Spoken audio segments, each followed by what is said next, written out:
Okay, we have here to another interesting integral from the UNSW Integration Bee 2023. This was round 2, problem 15. We have the integral from 0 to 1 of the 20th root of 1 minus x to the 23rd minus the 23rd root of 1 minus x to the 20th dx. Okay, now you may notice I just did a video on this on the other channel and I wanted to look into doing an alternate method in the other video, which I'll provide a link to. So what I did in that other video was try to find a relationship between these two functions to find kind of a quick solution so we don't have to break it into two integrals. As I mentioned in the other video that a problem like this can usually be done really quickly, so that's why we looked for this relationship. And I was mentioning that if we were actually to break this into two integrals, it would probably be slower and more complicated. But after doing that video, when I was thinking about it, I was thinking breaking it into two integrals might actually be kind of interesting. It is going to be slower, so I wouldn't necessarily recommend this method, but what we can do is, but I do think it'd be interesting to try it. So what I'm going to do is, let's just actually break this into two, and we'll just bring our balance and rewrite it like this. Don't forget the dx right there.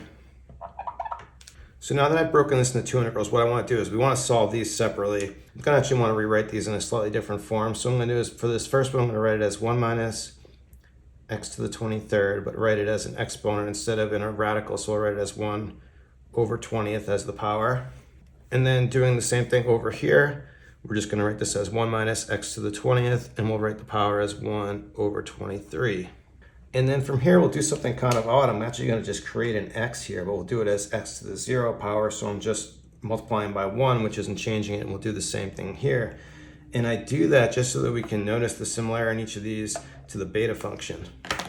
Okay, now we have our formula for the beta function over here to the bottom right.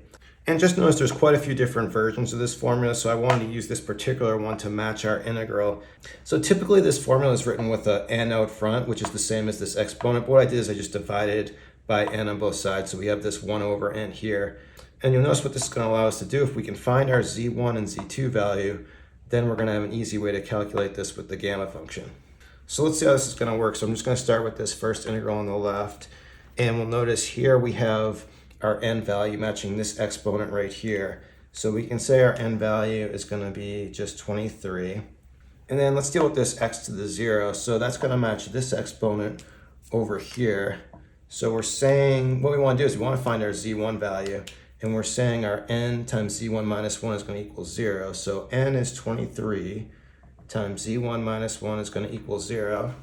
Well, all we need to do here is just solve for z1, and that's just going to give me 1 over 23. Over here we have our z2 minus 1 value. We want to find z2, and we're saying that's going to equal this exponent. So again, we'll create a little equation. z2 minus 1 is going to equal 1 over 20. So we can just solve this for z2, and that's going to give me 21 over 20. Then just repeating the same steps over here for our second integral, you can see this here is going to be our n value. So our n value, and let's not, we're using the same variables, but this is separate because we have two separate integrals. So I'm just going to reuse the name n again. And so our n value is going to be 20. We need to use this right here to solve for our z1. So we're going to have our n value, which is 20 times z1 minus 1 equals 0. And so solving for z1, we're going to have that z1 is just a 1 over 20. And then now for z2 minus 1, we'll set that equal to this exponent right here, which is 1 over 23. And so solving for our z2 value, we're going to have just 24 over 23. So now at this point, going back to using our formula for the beta function, we have this form for our solution. We have all the values we need. We'll just focus on this first integral for the moment. So we're just going to plug everything in here. So for our n value, we're going to have just 1 over 23. And then here we're going to have gamma of z1, which is going to be just gamma of 1 over 23.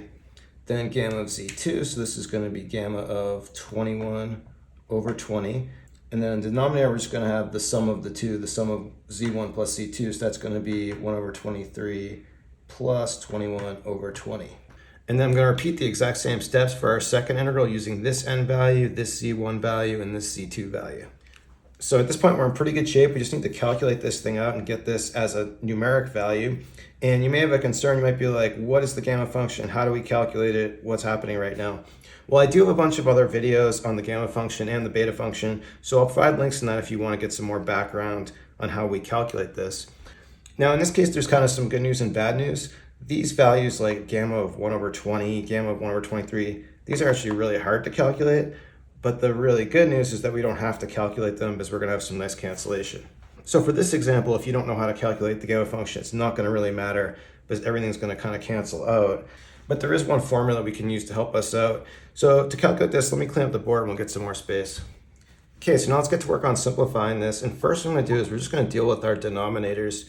And if we look at 1 over 23 plus 21 over 20, if I get a common denominator here and we write this as 20 over 20 times 23, and then if I multiply here by 23 times 21, we'll write this as 23 times 20 with the common denominator.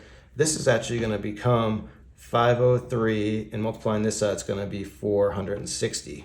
So what I'm going to do is actually just rewrite this as 503 over 460 for a little bit of simplification.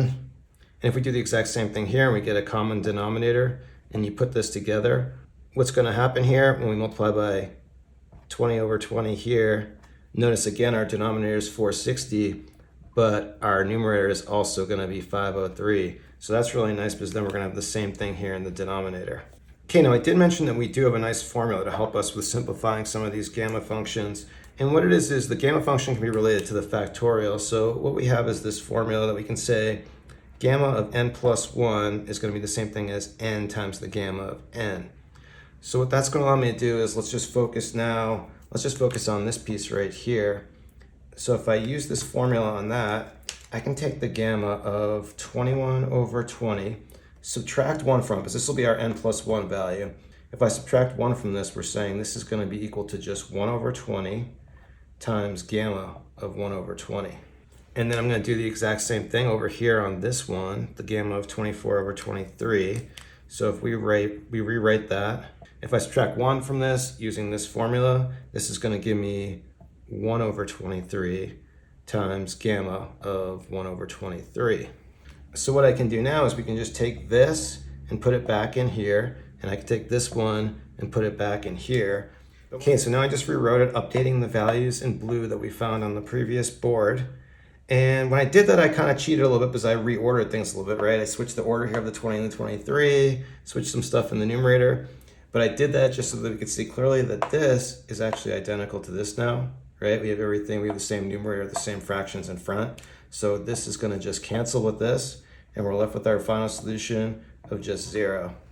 And I'm really glad because that's exactly what we found in the other video, that the value is 0. I do think there was quite a bit more computation and work probably doing it this way and breaking it into two integrals, but I always jump at the chance to use the beta function whenever I can. So we'll stop it there. Thanks so much for watching. Have a great day.